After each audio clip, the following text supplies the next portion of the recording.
It's a brand new week. Summer has officially arrived in 2023 as we just celebrated Memorial Day and another doom and gloom Vince McMahon story. I don't consider it doom and gloom. I just consider it the truth. Another Vince McMahon story that I'm sure the geeks on social media will completely ignore. Another Vince McMahon story which the wrestling journalists in the community will completely sweep under the rug. I've said it for months and months and months and months, and I've been right on every single one of the things that I've said about Vince McMahon. Vince McMahon is still in charge of WWE Creative. Triple H is nothing more than a figurehead with a title with no true power. All you need to do is watch the shows and you will see and you will feel, most importantly, you will feel nothing has changed.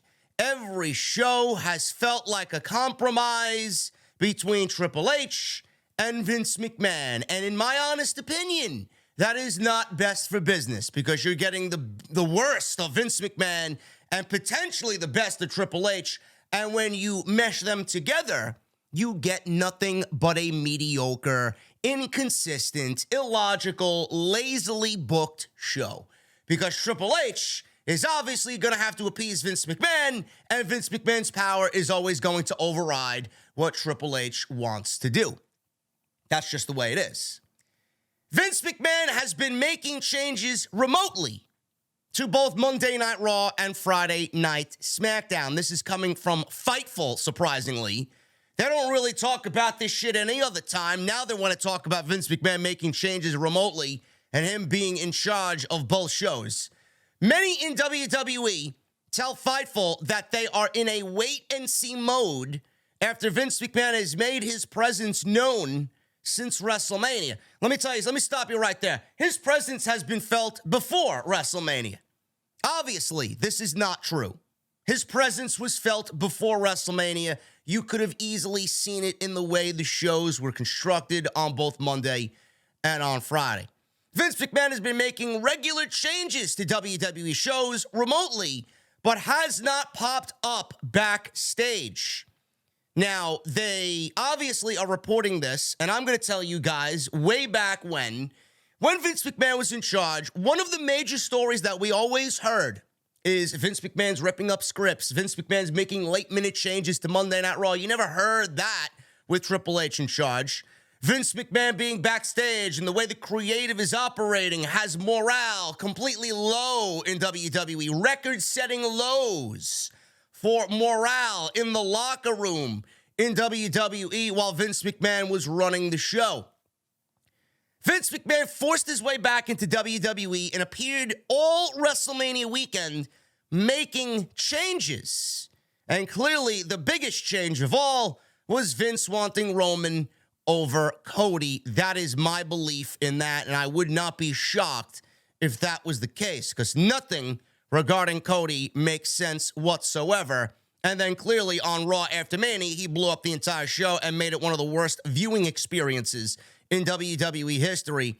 There were several on the roster upset with what they saw WrestleMania weekend.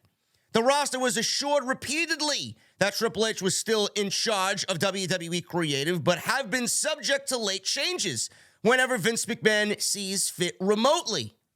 Vince McMahon says he's not in the weeds. Vince McMahon says he's not in the weeds. Now, theoretically, you could look at that and say, well, he's telling the truth because he's not there. But Vince McMahon is in the weeds in someone else's yard looking at Triple H's house from afar. That's exactly what he's doing. So at the end of the day, he is still in the weeds no matter what. Triple H has had to lie for him. Nick Khan has had to lie for him. Frank Riddick has had to lie for him. Kevin Dunn has had to lie for him. Every single person that is on Vince McMahon's roster has had to lie in regards to what his role actually is in WWE because they don't want to make it so blatantly obvious. So he's running the show remotely. Fine. It was reiterated to Fightful that when Vince McMahon is there in person, which he hasn't been since WrestleMania week. He can't. That would be so obvious.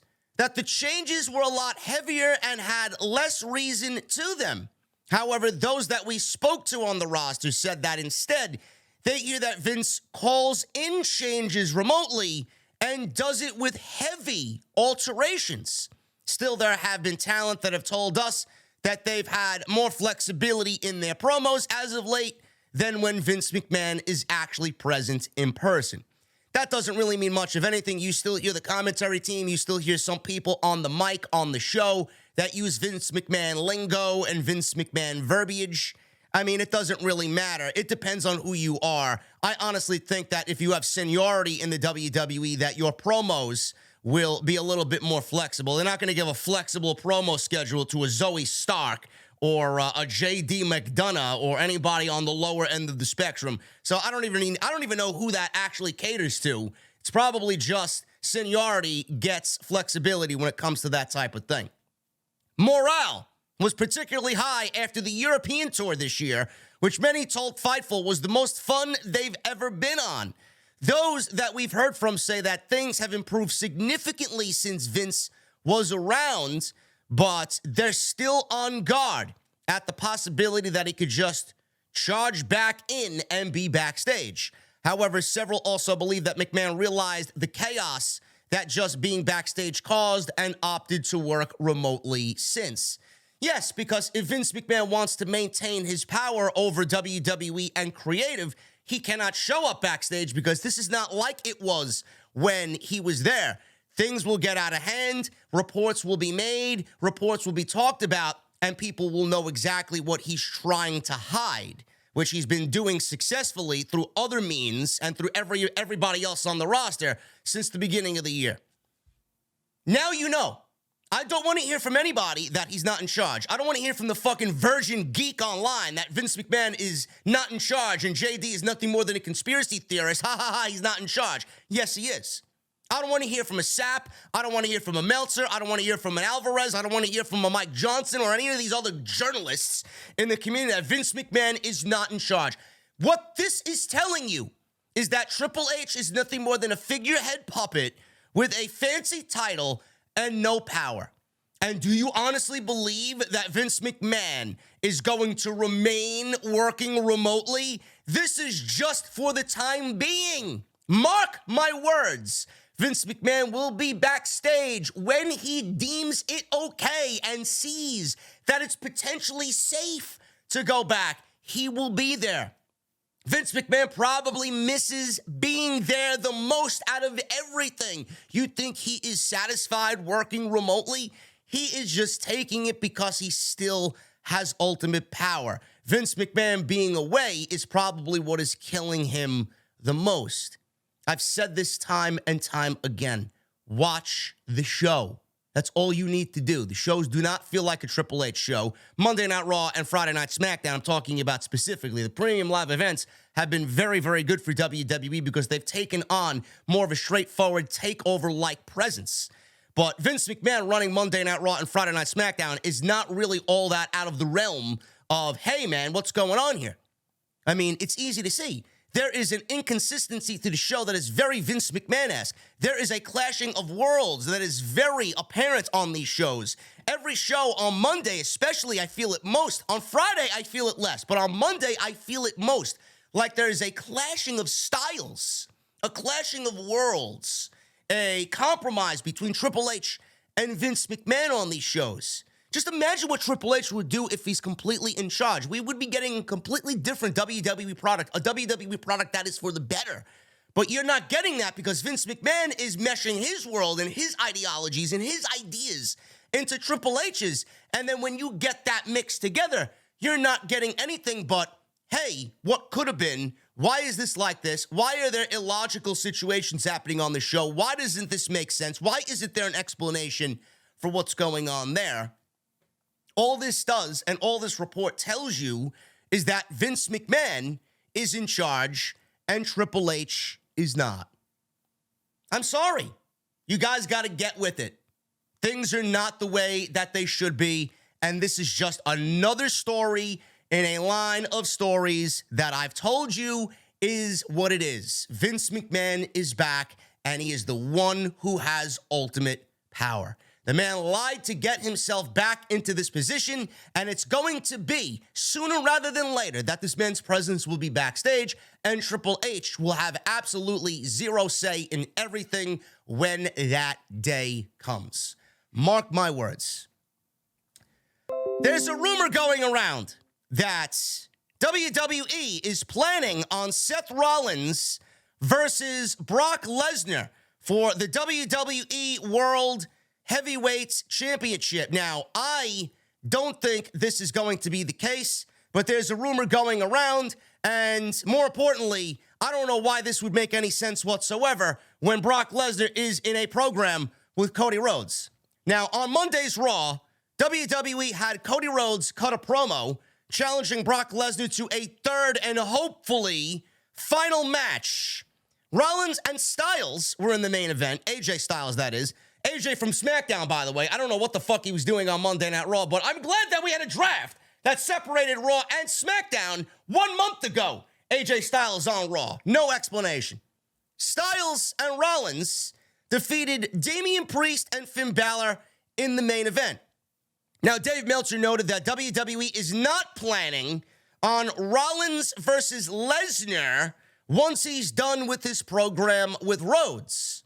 I don't know why that would make sense. If Cody's going to ultimately beat Brock Lesnar, why would Lesnar get a title shot and not Cody Rhodes? So they're doing another match, Lesnar and Rhodes, says Meltzer. I don't know if it's going to be in London or it'll be in Detroit, Money in the Bank, or SummerSlam, but they are definitely doing another match. And I did check, and there is nothing in the cards right now for Lesnar with Rollins. It's not. I mean, they could do it later, but it's nothing that's in the plans right now. It's just Lesnar with Cody. I don't know how Seth wrestles.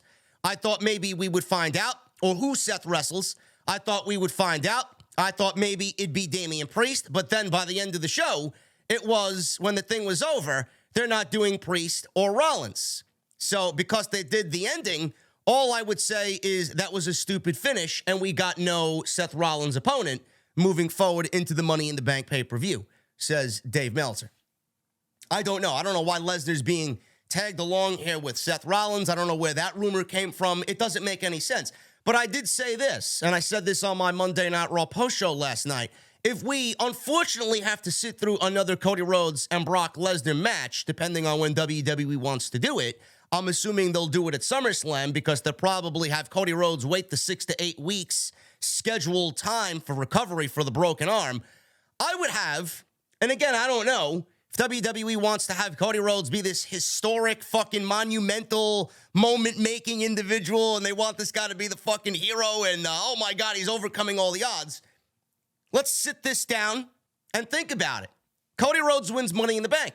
Cody Rhodes gets the opportunity to wrestle for a WWE championship, no matter what the championship is, Rollins or Roman Reigns, a world championship match at his choosing. He wins Money in the Bank. And then we go to SummerSlam, and Cody beats Roman Reigns in the main event of SummerSlam. Lesnar then shows up when he wants for Cody Rhodes after the show, and he targets Cody Rhodes for third and final time. But this time, Cody Rhodes has the WWE World Heavyweight Championship. At that point, Lesnar would attack Cody Rhodes, and he could get another championship match because Roman Reigns is not the champion anymore. So we do Cody and Lesnar a third time, but this time Cody's the WWE World Heavyweight Champion, and he is wrestling Lesnar in the third match, and he beats Lesnar as champion. That would make a little bit more sense than just having a third and final match where WWE has strung us along all these months, all these weeks with zero explanation. So I would love to see something like that happen. At least it would make a little bit more sense than what we're getting now.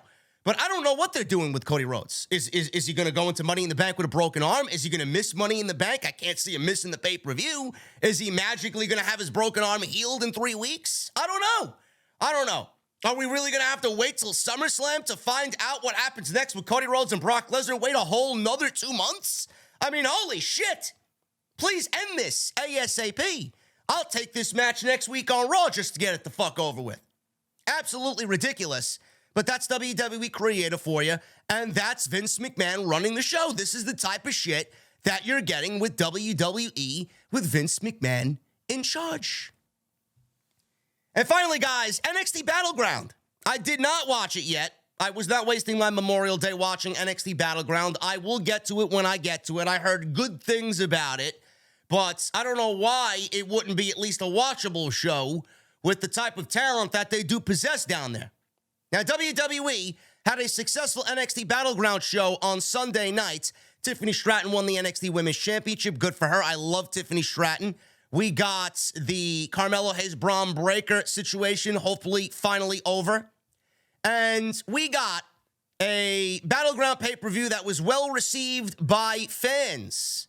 So WWE is very happy with the way Battleground went off the air on Sunday night, calling it a monumental moment for the brand moving forward.